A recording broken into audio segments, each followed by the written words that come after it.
Ինչպես բոլորին հայտնի է, ես արույցներ չունեմ, որ գան տանեն գլուխն ուտեն,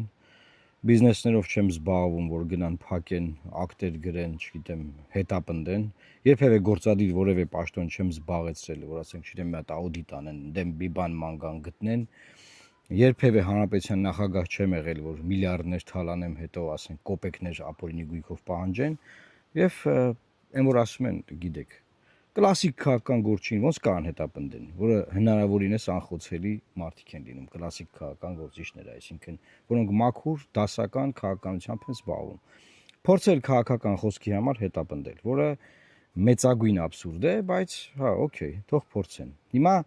նայեք, քաղաքական գործին քաղաքական խոսքի համար հետապնդելը դատի տալը, դա եվրոպական դատարանի կայացած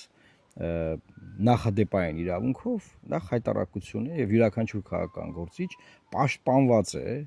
այն բանից, որ եթե ինքը մյուս քաղաքական գործին քննադատում է,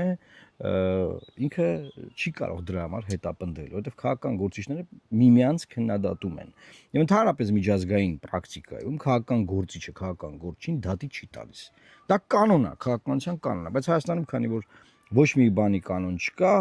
եւ ըստ էության խոսքը ինչի մասին է գնում, որ ես քննադատել եմ գործող վարչապետին, որը քաղաքացիական պայմանագիր կուսակցության վարչության նախագահն է,